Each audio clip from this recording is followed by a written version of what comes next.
시간에 우리 마음을 모아서 우리 함께 예배 자리로 나아가겠습니다. 우리 이 시간 기도하실 때 오늘의 이 예배와 찬양을 통해서 또 한 주간을 살아갈 새 힘 허락하여 주옵소서. 그리고 또 함께 기도하실 때 이 예배 앞에서 나의 몸과 마음 다시 한번 점검하면서 한 주간의 나의 죄와 불순종과 연약함 주님 앞에 아뢰면서 새 힘과 새 능력 오늘도 부어 주옵소서. 우리 함께 기도하며 예배 자리로 나아가겠습니다. 기도하겠습니다.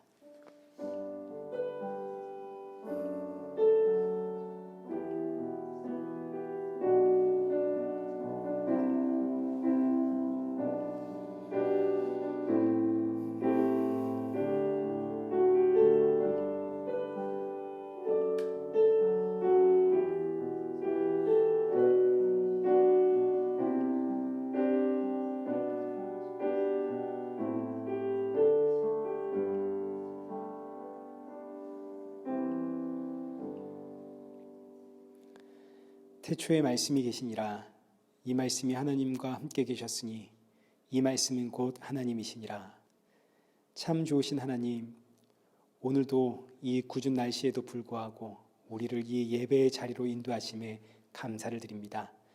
오늘의 예배를 통하여 그 생명의 말씀이신 부활의 주가 되신 예수 그리스도, 나의 생명의 주로 알고 믿을 수 있는 복된 은혜 허락하여 주옵소서. 한 주간 동안 우리가 짊어진 죄와 삶의 무게를 주님 앞에 내려놓습니다. 우리의 연약함과 불순종을 용서하여 주옵시고, 이 시간 우리를 대표해서 기도하시는 우리 청년의 기도와 그리고 온 마음을 다해 주님 앞에 올려드리는 이 예배를 통하여 이 한 주간도 살아갈 수 있는 새 힘, 능력 부어 주옵소서. 예수님의 이름으로 기도드리옵나이다. 아멘. 우리 함께 신앙 고백하시겠습니다. 전능하사 천지를 만드신 하나님 아버지를 내가 믿사오며 그 외아들 우리 주 예수 그리스도를 믿사오니 이는 성령으로 잉태하사 동정녀 마리아에게 나시고 본디오 빌라도에게 고난을 받으사 십자가에 못 박혀 죽으시고 장사한 지 사흘 만에 죽은 자 가운데서 다시 살아나시며 하늘에 오르사 전능하신 하나님 우편에 앉아 계시다가 산자와 죽은 자를 심판하러 오시리라. 성령을 믿사오며 거룩한 공회와 성도가 서로 교통하는 것과 죄를 사하여 주시는 것과 몸이 다시 사는 것과 영원히 사는 것을 믿사옵나이다. 아멘.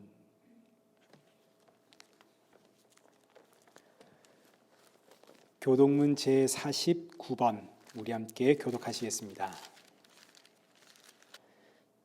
하나님이여 내 마음을 정하였사오니 비파야 수구마 깰지어다. 여호와여 내가 만민 중에서 주께 감사하고 주의 인자하심이 하늘보다 높으시며 하나님이여 주는 하늘 위에 높이 들리시며 주께서 사랑하시는 자들을 건지시기 위하여 우리에게 응답하사 오른손으로 구원하소서. 아멘.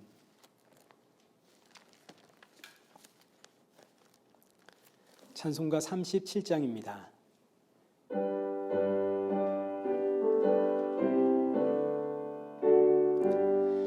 주 예수 이름 높이여 다 찬양하여라. 다 찬양하여라.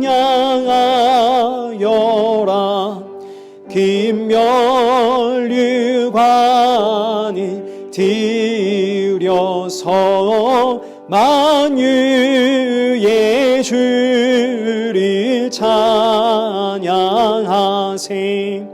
찬양 찬양 찬양 만유의 주 찬양 주 예수 당한 고난은 못 잊을 죄이나 못 잊을 죄이나 내 귀한 몸에 바쳐서 마유의 주를 찬양하세. 찬양 찬양 찬양 만유의 주 찬양. 이 지구 위에 거하니 온 세상 사람들, 온 세상 사람들 그 크신 위엄 높여서 마유의 주를 찬양하세. 찬양 찬양 찬양 만유의 주 찬양. 주 믿는 성도 다 함께 주 앞에 엎드려 주 앞에 엎드려 무궁한 노래 불러서 마유의 주를 찬양하세. 찬양 찬양 찬양 마유의 주 찬양. 아멘. 성경 봉독하시겠습니다. 오늘 보실 하나님의 말씀은 요한복음 11장 17절에서 27절까지의 말씀입니다. 우리 한 절씩 교독하시겠습니다.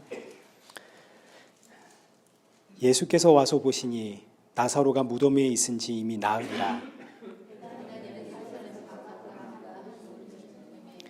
많은 유대인이 마르다와 마리아에게 그 오라비의 일로 위문하러 왔더니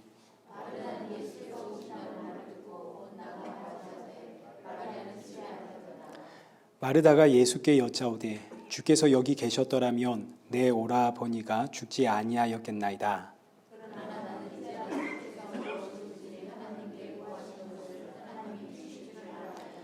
예수께서 이르시되 내 오라비가 다시 살아나리라.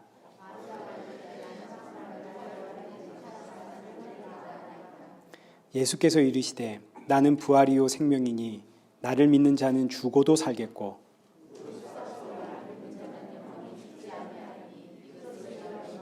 함께 읽겠습니다. 이르되 주여 그러하외다. 주는 그리스도시요 세상에 오시는 하나님의 아들이신 줄 내가 믿나이다. 아멘. 우리 다음 주 기도는 남궁진 청년입니다. 그리고 지난주에 우리 청년들이 갑작스럽게 자체적으로 정했는데 11월 11일 이제 금요일입니다. 이번 주 금요일부터 토요일까지 청년부 수련회를 하자. 이제 그렇게 해서 좀 갑작스럽지만 우리 11월 11일 금요일과 토요일 1박 2일 우리 청년부 수련회 하기로 했습니다. 이제 수련회 하자고 해줘서 고맙고 또 갑작스럽긴 하지만 우리 청년 수련회 때 간식으로라도 내가 좀 동참을 해야겠다. 음식을 만들어 줘야겠다. 아주 좋은 생각입니다. 그런 귀한 마음이 있으신 분들은 우리 최희연 집사님이나 저에게 이제 말씀해 주시면 되겠습니다. 한 10명쯤 참석할 것 같은데 수련회 장소는 이제 남자 숙소는 최희연 집사님 댁이고 여자 숙소는 우리 여기 허재은 자매 집입니다. 두 가정이 브렌트우드몰 근처에 살고 있는데 기꺼이 집을 오픈해 주었습니다. 고맙습니다. 그리고 지금 날이 갑자기 많이 추워졌는데 이번 주는 영하까지 내려간다는 이야기 있습니다. 옷 따숩게 입으시고 서로의 건강과 안전을 위해서 우리 늘 기도하는 일회교회 되기를 바랍니다. 우리 이 시간에는 은혜 아니면 살아갈 수가 없네. 우리 찬양하시면서 준비하신 헌금 봉헌하도록 하겠습니다.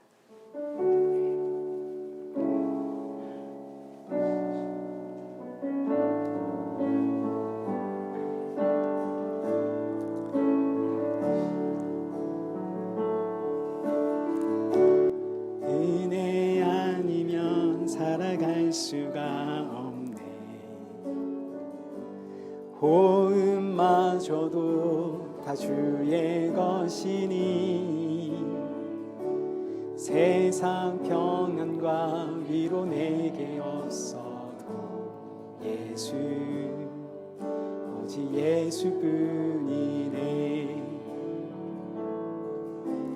그 신 계획 다 볼 수도 없고 작은 고난에 지쳐도 주께 묶인 나의 모든 삶 버티고 견디게 하시네. 은혜 아니면 살아갈 수가 없네. 나의 모든 것 다 주께 맡기니 참된 평안과 위로 내게 주신 주 예수 오직 예수뿐이네. 기도하겠습니다. 참 좋으신 하나님 아버지 감사합니다. 오늘의 이 예배 자리 또 빈손으로 나오지 않게 하심 감사합니다. 비록 우리가 드리는 것은 작은 예물이지만 그러나 이 예물을 준비할 때마다 날 위해 십자가에 죽으신 예수 그리스도를 기억하게 하시고 돌아가는 우리 성도들의 마음속에는 그 십자가의 보혈만이 충만케 하여 주옵소서. 이 시간 말씀을 듣습니다. 말씀을 통해서 우리의 모습을 다시 한번 돌아보고 점검하며 이 한 주도 주가 주시는 그 새 힘으로 살아가는 우리 성도들 될 수 있도록 지켜주시옵소서. 예수님의 이름으로 기도드리옵나이다. 아멘. 오늘 본문은 요한복음 11장 17절에서 27절까지 베다니와 마르다라는 제목으로 이제 이 본문의 말씀을 살펴보도록 하겠습니다. 먼저 나사로가 병들었습니다. 마르다와 마리아는 병든 오라버니를 위해서 사람을 예수님께로 보내게 됩니다. 여기 3절 한번 보십시오. 이에 그 누이들이 예수께 사람을 보내어 이르되 주여 보시옵소서 사랑하시는 자가 병들었나이다. 그러나 예수님은 6절에 기록되어 있는 것처럼 나사로가 병들었다 함을 듣고도 그 계시던 곳에서 이틀을 더 유하시다가 나사로가 죽은 것을 알자 그때 비로소 나사로를 향해 떠나십니다.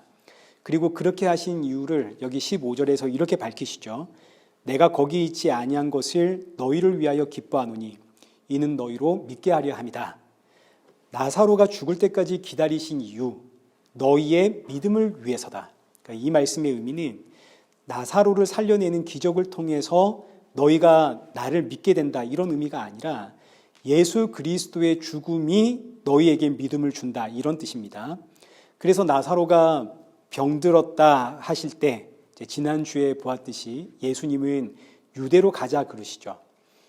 유대에는 지금 예수님을 죽이려는 사람들이 손에 돌을 들고 예수님 찾고 있습니다. 그래서 제자들도 여기 8절에서 방금도 유대인들이 돌로 치려 하였는데 또 그리로 가시려 하나이까 하고 예수님을 말립니다. 그러나 사실은 예수님 병든 나사로, 이 죽은 나사로를 살리는 유일한 길은 나의 죽음에 있다 하는 것을 말씀하시는 겁니다. 하지만 제자들은 못 알아듣죠. 왜냐하면 영적인 맹인이기 때문입니다. 아무리 예수님과 함께 다녔어도 예수님께서 이 땅에 오신 목적, 예수님의 그 죽음과 부활에 대해서는 너무너무 무지한 제자들. 이런 제자들의 영적 무지의 절정이 우리 지난주에 보았듯이 도마의 외침입니다. 여기 16절. 디두모라고도 하는 도마가 다른 제자들에게 말하되 우리도 주와 함께 죽으러 가자. 도마의 이 외침은 영적 무지함의 절정입니다. 맹목적인 순종. 이 순종이 얼마나 엉터리인지는 십자가 앞에서 들통이 나죠. 예수님 십자가에 달리실 때 우리도 주와 함께 죽으러 가자 외쳤던 도마 어디로 갔나요?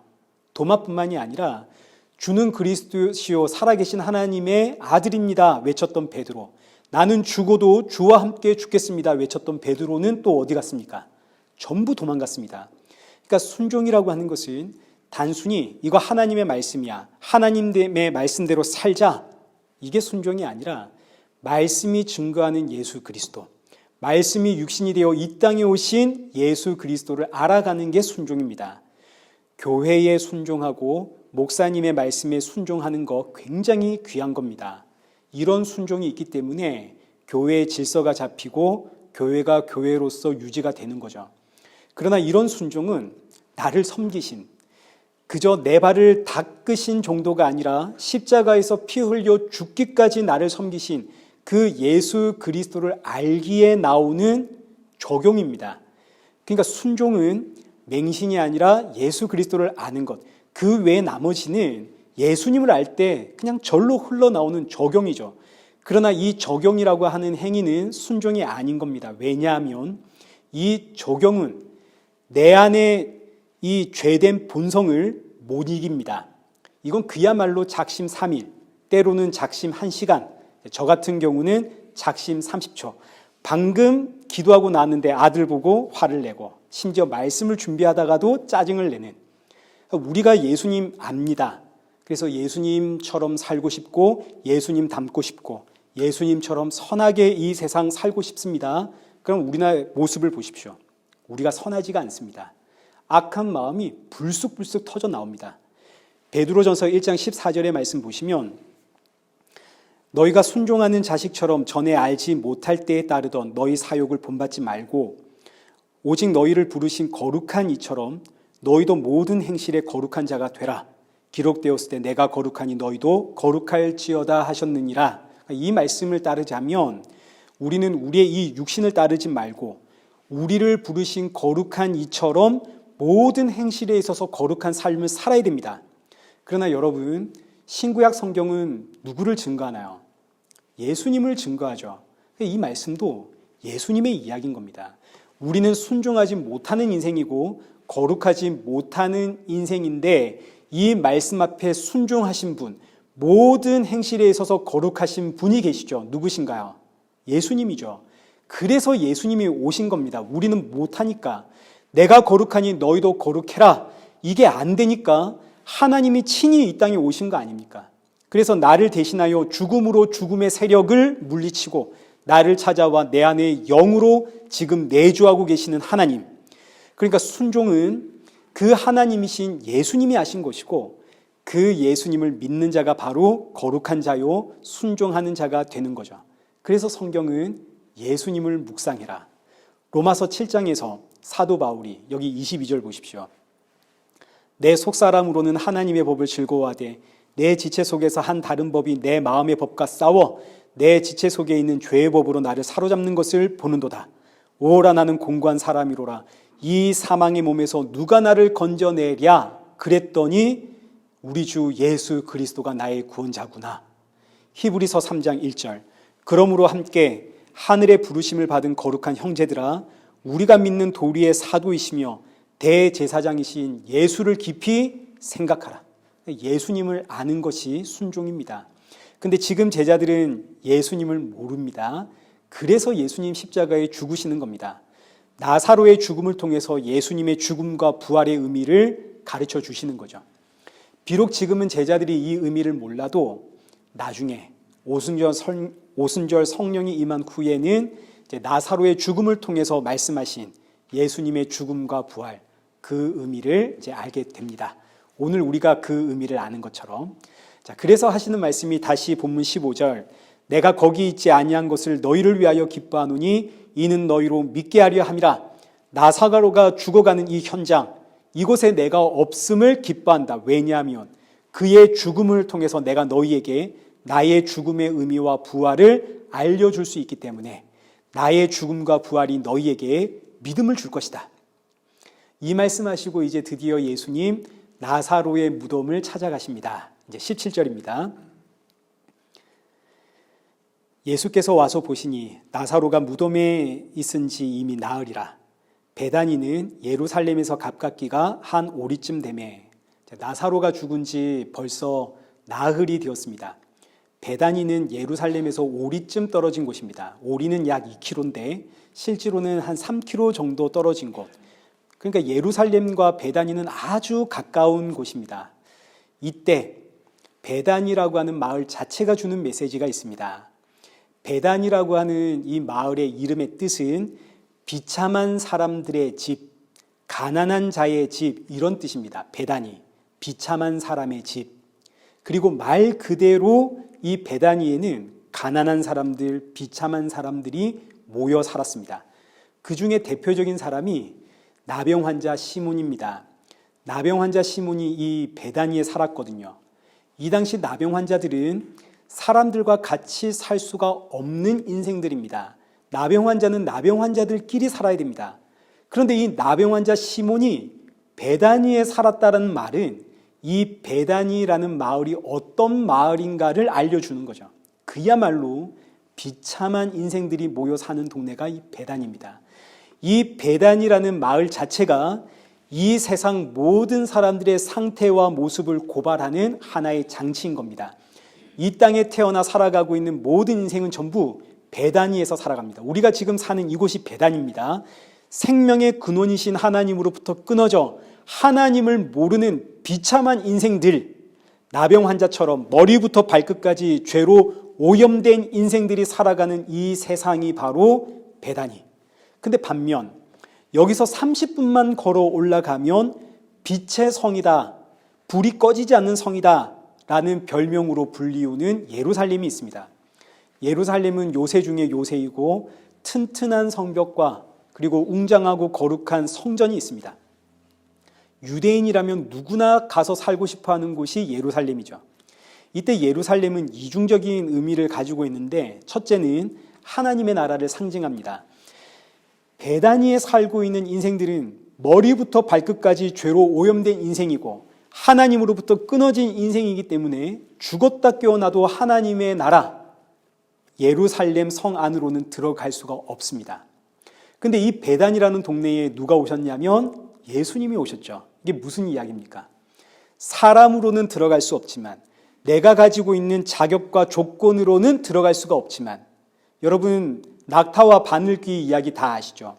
부자가 천국에 들어가는 것이 낙타가 바늘귀를 통과하는 것보다 어렵다. 그러자 제자들이, 아니 그러면 누가 천국에 들어갈 수 있습니까? 사람으로는 갈 수 없지만 그러나 나를 통해서라면, 예수님을 통해서라면 누구든지 들어갈 수 있는 나라가 하나님의 나라. 이것이 오늘 우리가 가지고 있는 신앙이고 믿음입니다. 우리는 지금 이 베다니에 살고 있는 인생입니다. 내가 가지고 있는 능력과 자격과 조건으로는 도무지 갈 수가 없는 나라, 하나님의 나라죠. 그러나 예수님을 통해서라면 그가 누구이든 그가 어떤 사람이든 묻지도 않고 따지지도 않고 들어가는 나라가 하나님의 나라. 자, 반면 예루살렘의 또 하나의 의미는 사람들의 욕망이 모인 도시입니다. 사람들의 소원은 저 거대하고 화려한 성문 안에 들어가 자리 잡고 사는 겁니다.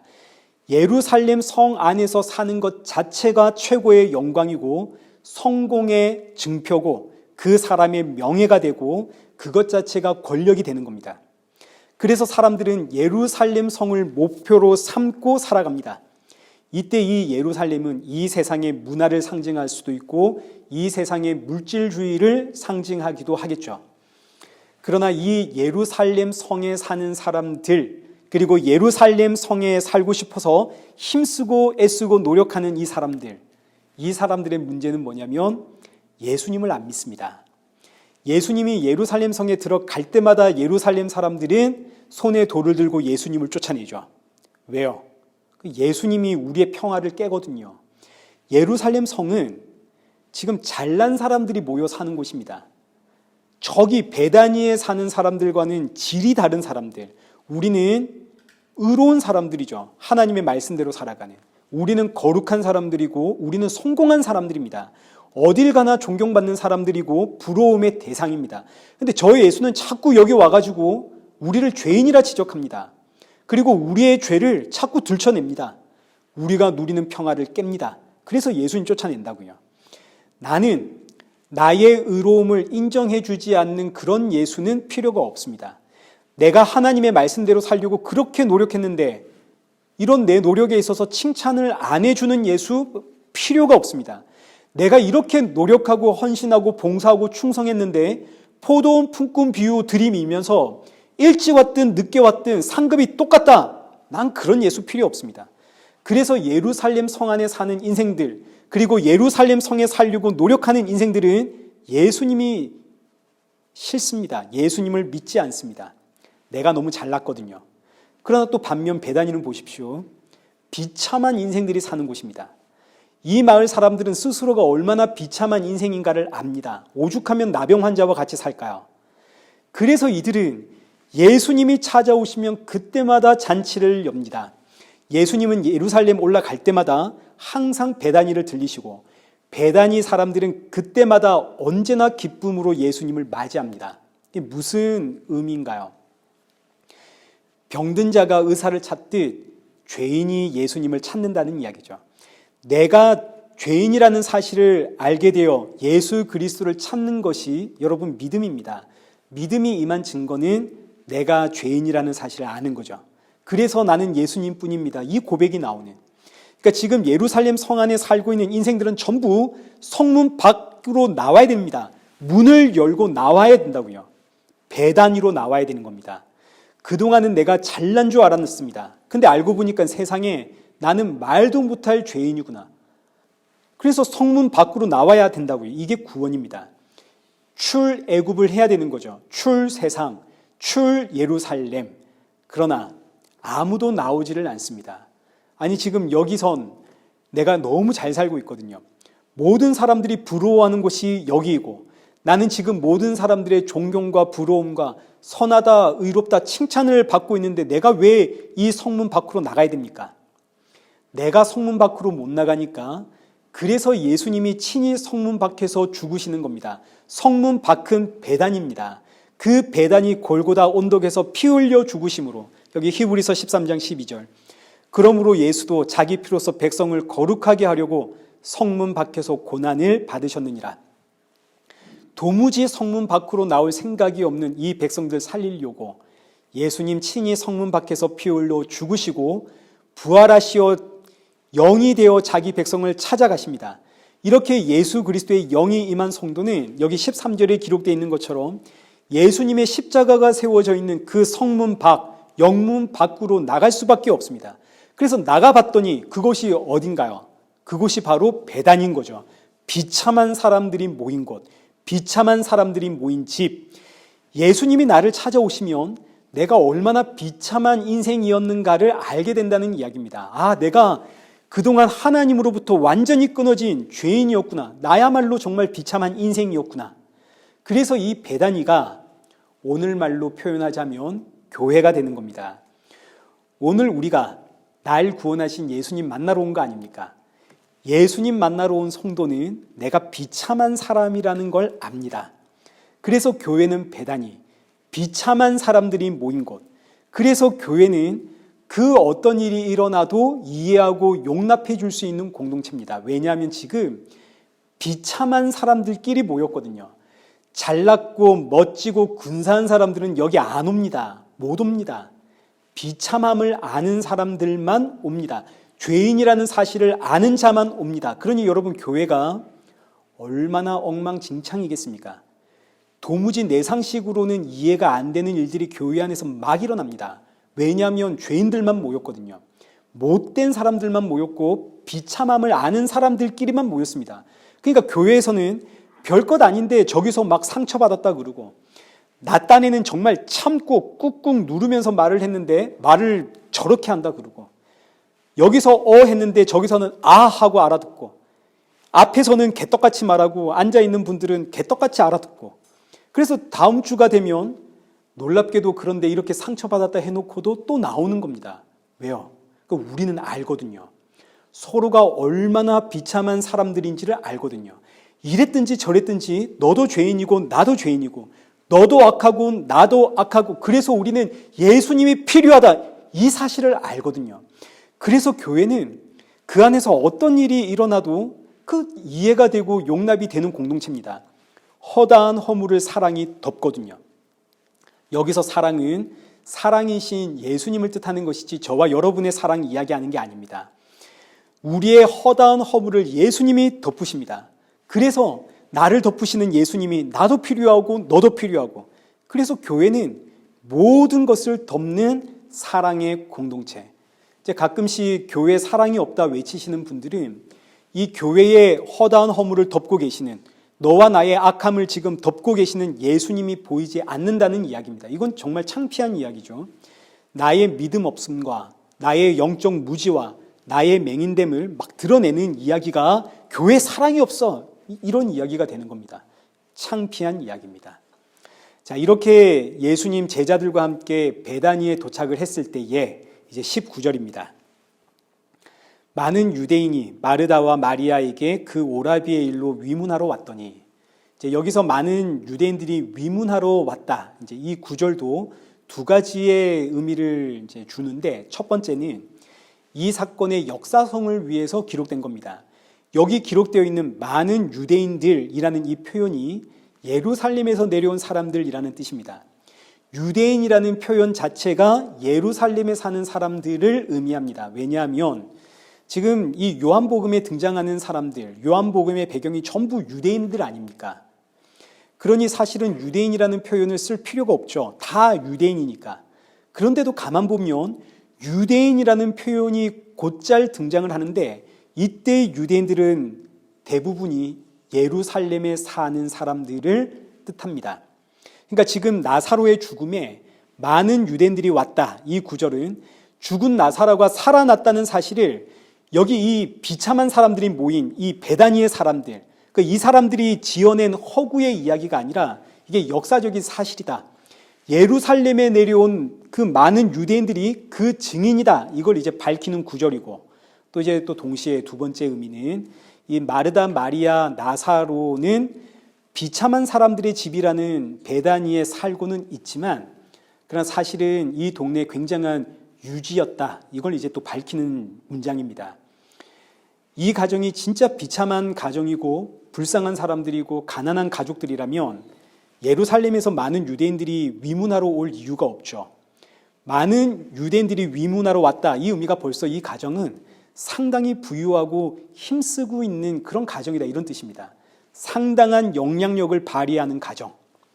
그래서 마리아에게, 이제 우리가 요한복음 12장에서 살펴보겠지만, 그래서 마리아에게 지극히 비싼 향유가 있는 겁니다.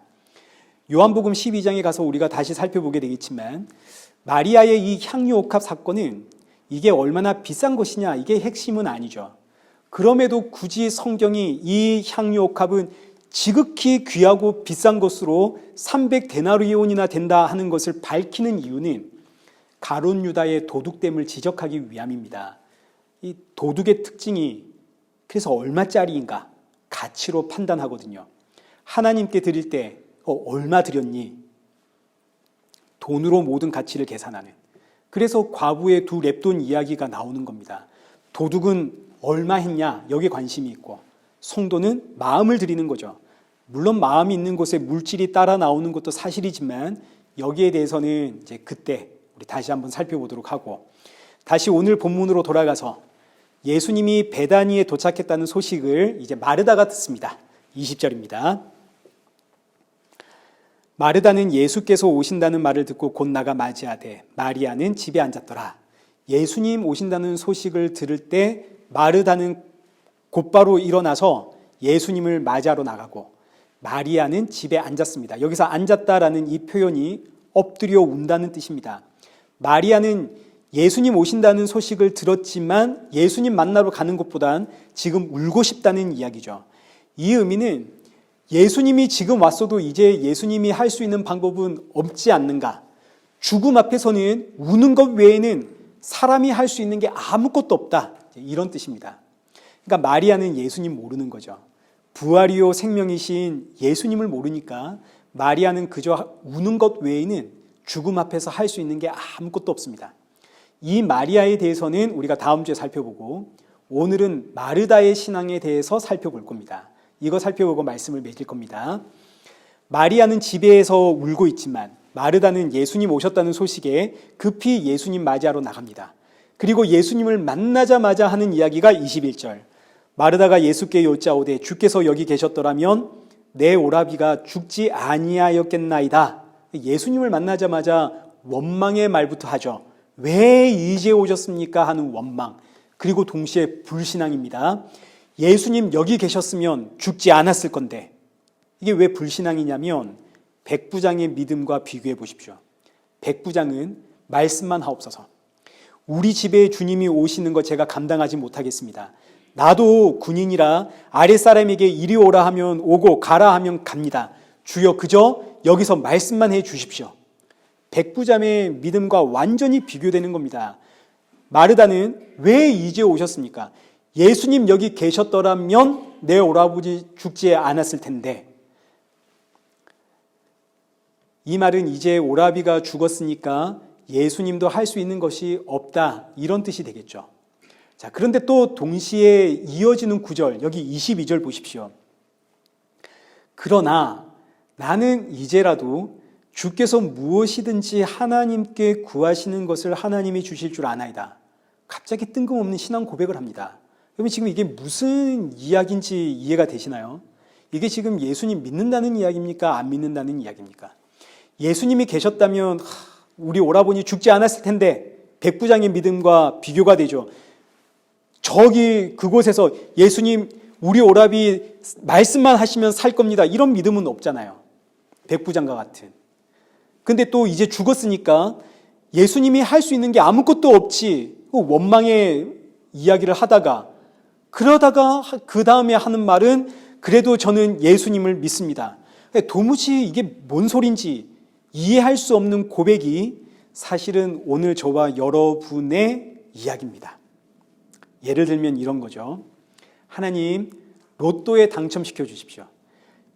당첨만 되면 제가 주를 위해 이런저런 일을 하겠습니다. 근데 로또에 당첨 안 됐습니다. 결과가 나왔습니다. 그럼 이제 하나님이 하실 수 있는 일이 없죠. 근데 나는 돌아서면서 하는 말이 뭐냐면, 하나님, 로또가 당첨되지 않았지만 그래도 저는 하나님 믿습니다. 우리 이런 고백 하나요, 안 하나요? 이런 이야기입니다.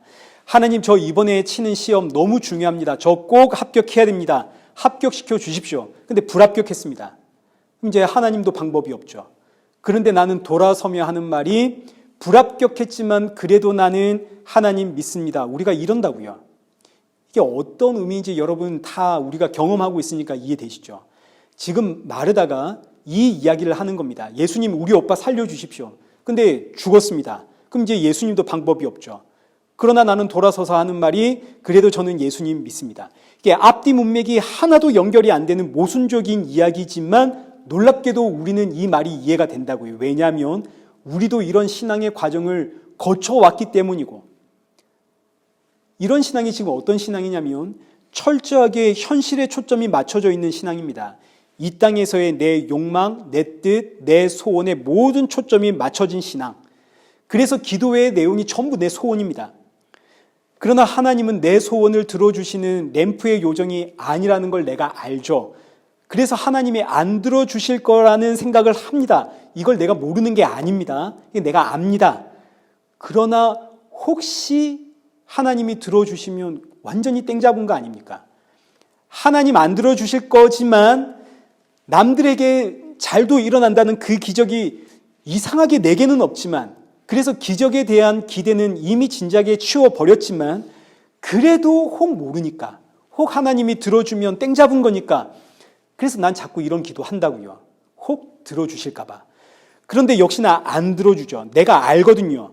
그래서 돌아서면서 하는 말이 뭐냐면, 그래도 저는 하나님 믿는 거 아시죠? 제가 그래도 하나님 사랑합니다.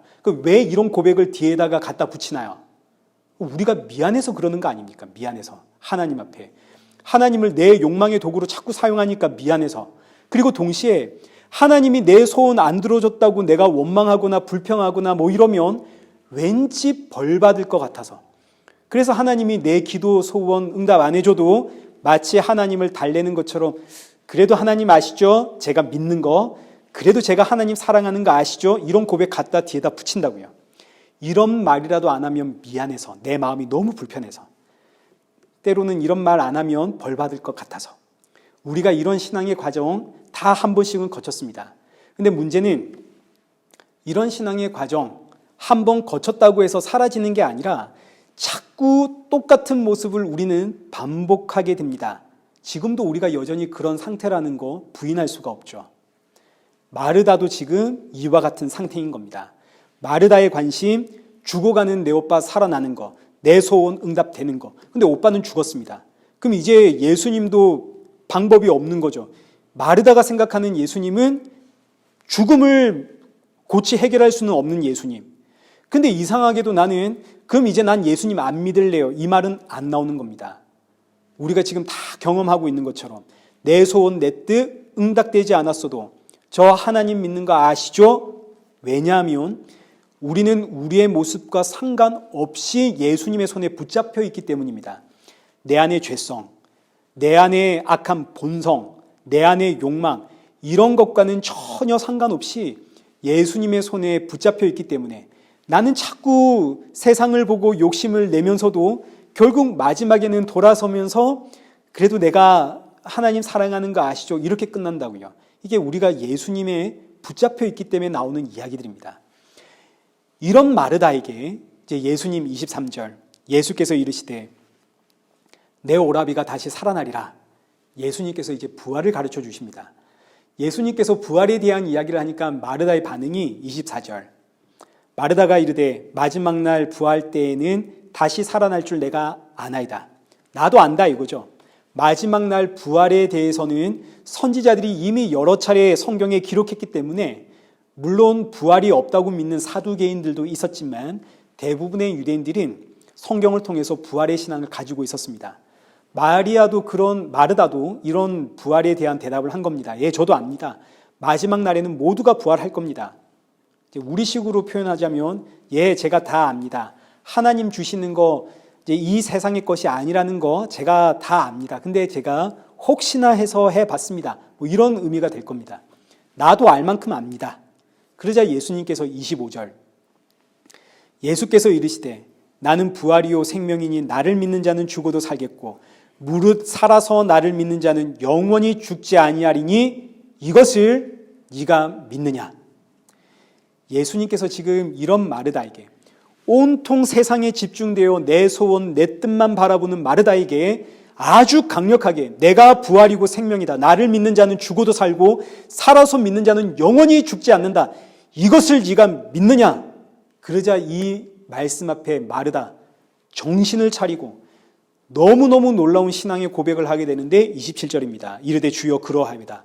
주는 그리스도시요 세상에 오신 하나님의 아들이신 줄 내가 믿나이다. 예수님의 말씀 앞에 세상과 하나님 사이에서 세상과 예수님 사이에서 왔다 갔다 정신이 하나도 없는 뭔 소리를 하는지도 모르는 이런 마르다의 신앙이 아멘 주는 그리스도시요 살아계신 하나님의 아들이십니다. 분명한 신앙 고백으로 바뀝니다. 여기에 오늘 우리가 말씀을 들어야 하는 이유가 있는 거죠. 세상과 하나님 사이에서 왔다 갔다 하는 신앙이 마르다의 신앙이 아니라 저와 여러분의 신앙입니다.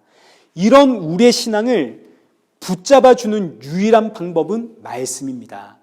예수님의 말씀을 듣는 것. 예수님의 말씀을 들을 때에 고린도후서 4장 6절에 기록된 말씀처럼 어두운 데에 빛이 빛이라 말씀하셨던 그 하나님께서 예수 그리스도의 얼굴에 있는 하나님의 영광을 아는 빛을 우리 마음에 비추셨느니라. 우리 마음에 창조에 넣으셨느니라. 예수님의 말씀을 들을 때에 천지를 창조하신 그 창조의 하나님이 우리 마음속에 예수 그리스도의 얼굴에 하나님의 영광이 있는 이걸 아는 빛을 우리 안에 창조에 넣어주신다 이런 이야기입니다. 그 창조된 빛이 내 안에 임하니까 세상을 보고 내 욕망을 찾아 헤매던 나의 이 정신 나간 이 정신이 번쩍 들어서 예수님 바라보게 되더라. 그 이야기죠. 정신이 바짝 드니까 주는 그리스도시요 살아계신 하나님의 아들입니다. 이 고백이 나오더라. 오늘 본문의 마르다가 이제 저와 여러분의 모습입니다. 우리가 수시로 마르다와 같은 모습으로 살아갑니다. 세상에서 살다 보면 어느새 내 눈은 이 세상에 고정이 돼가지고 온갖 걱정과 불안과 염려와 근심 속에서 하나님 해결해 주십시오. 해결해 주십시오. 해결해 주실 줄 믿습니다. 이렇게 기도하다가 왠지 자꾸 이렇게만 기도하면 혼날 것 같고 괜히 하나님께 죄송하고 그래서 하는 말이 그러나 하나님 해결해 주지 않아도 제가 하나님 믿고 사랑합니다. 그러다가 일주일에 한 번 교회 나와서 예수 그리스도의 그 생명의 말씀을 들을 때 그 순간만큼 온전히 내 눈이 번쩍 열려 십자가의 예수님께로 고정되어 아멘, 주는 그리스도시요 살아계신 하나님이십니다. 이 고백 나오는 거죠. 예배 드려야 되는 이유가 여기 있는 것이고 말씀을 드려야 하는 이유가 여기 있는 겁니다. 우리는 이 땅에서 영원히 사는 인생 아닙니다. 이 땅에서 사는 것 아무리 좋아도 죽음 앞에서는 모든 것이 힘을 잃습니다. 세상살이로 인한 근심과 걱정과 불안과 염려, 죽음을 맞닥뜨리면 아무 의미가 없죠. 내일 죽는다면, 오늘 밤이 마지막이라면, 이 순간 내가 무슨 멋을 내고 자랑을 하고 쇼핑을 하고 집을 사고 그럴 건가요? 죽음 앞에서 모든 것이 의미가 사라지죠. 오직 부활이고 생명이신 예수님만 남습니다. 나를 믿는 자는 죽어도 살겠고 살아서 나를 믿는 자는 영원히 죽지 아니하리라. 이것을 네가 믿느냐? 이 생명의 말씀을 듣는 순간 성도는 정신을 차리고 세상이 아니라 십자가의 예수님 바라보는 거죠. 내 인생의 참 의미와 가치는 오직 예수님 뿐이구나. 그래서 하나님의 말씀은, 이 성경은 언제나 우리를 예수 그리스도 앞에 세우고 그리고 다시 오실 예수 그리스도 사모하며 기다리게 하는 마라나타의 신앙을 우리 안에 세워줍니다. 비록 이 한 주도 먹고 살기 위해서 우리가 애써 힘써 일을 해야 되지만, 그러나 이 땅이 아니라 하나님의 나라, 천국 소망을 품고 살게 하는 것이 말씀의 능력이죠. 사랑하는 성도 여러분, 생명의 말씀을 주야로 묵상하기에 힘쓰십시오. 우리 지난주에도 보았지만 시편 1편 1절, 복 있는 사람은 어떤 사람인가? 오직 여호와의 율법을 즐거워하여 그 율법을 주야로 묵상하는 사람입니다. 여기서 여호와의 율법은 우리를 예수님께로 인도하는 몽학 선생이죠. 그래서 성도는 율법을 주야로 묵상하는 겁니다. 여기에서 예수님을 만나게 되니까요. 새롭게 시작하는 이 한 주, 주야로 말씀을 묵상하기에 힘쓰십시오. 말씀을 묵상할 때마다 천지를 창조하신 그 창조의 하나님이 여러분 마음속에 예수 그리스도 얼굴 안에 있는 하나님의 영광을 아는 빛을 창조해 주실 줄 믿습니다. 그때 성도는 기쁨이 있고 감격이 있고 감사가 있고 세상이 누릴 수가 없는 평안을 누립니다. 이 평안을 누리면서 이 한 주를 힘차게 살아가는 저와 여러분 되시기를 축원합니다. 우리 함께 찬양하겠습니다. 원하고 바라고 기대합니다. 우리 함께 찬양하겠습니다.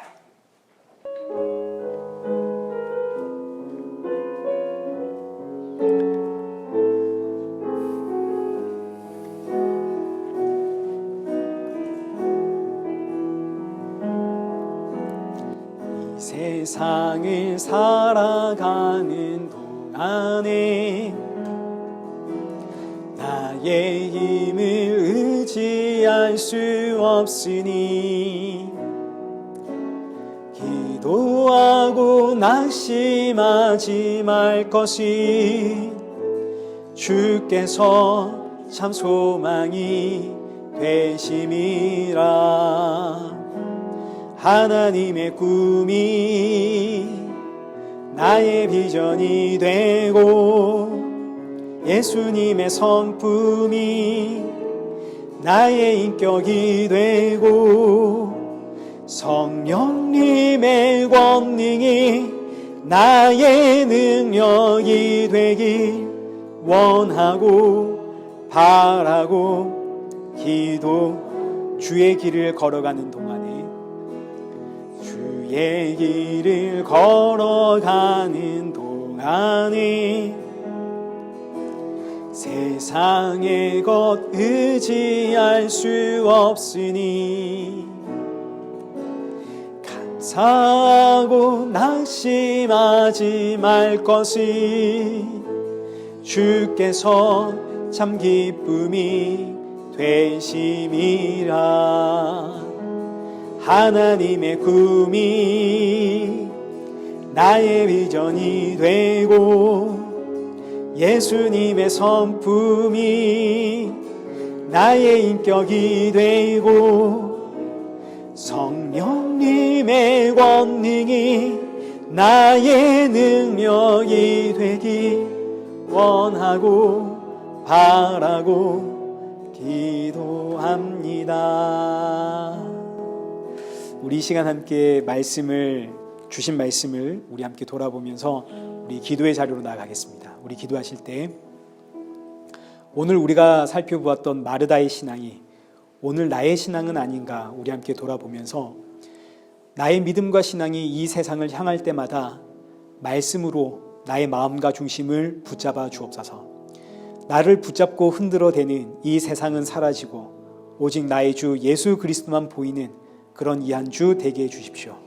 그리고 또 함께 기도하실 때 죽은 나사로를 찾아오신 예수님, 내 가정과 내 자녀, 내 이웃들에게도 찾아가시어 나와 같은 이 생명의 기쁨, 부활의 기쁨을 누리게 하여 주옵소서.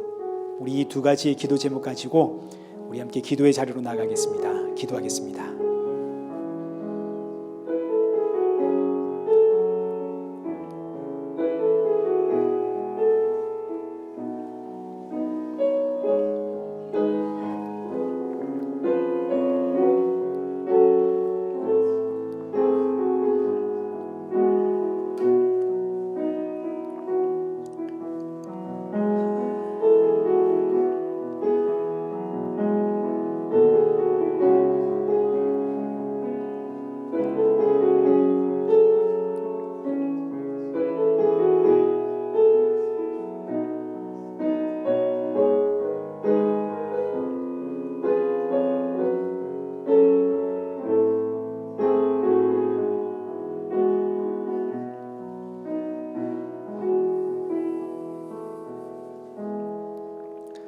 살아계신 하나님 아버지, 베다니에 살면서도 베다니에 사는 줄 몰랐던 우리를 참으로 죄에 찌든 비참한 인생이라는 사실을 알게 하시어 생명의 주가 되시고 부활의 주가 되시는 예수님 바라보게 하시니 감사합니다. 그러나 자꾸 세상이 보이고 욕심이 생기고 걱정과 불안과 염려 속에서 하루하루 살아가고 있는 연약한 인생임을 고백합니다. 우리의 모습을 누구보다 잘 아시오니 이 한 주도 말씀으로 우리의 중심과 마음 붙잡아 주시고 예수 그리스도 안에 있는 그 하나님의 영광을 보면서 부활의 기쁨을 누리는 성도 되게 하여 주옵소서.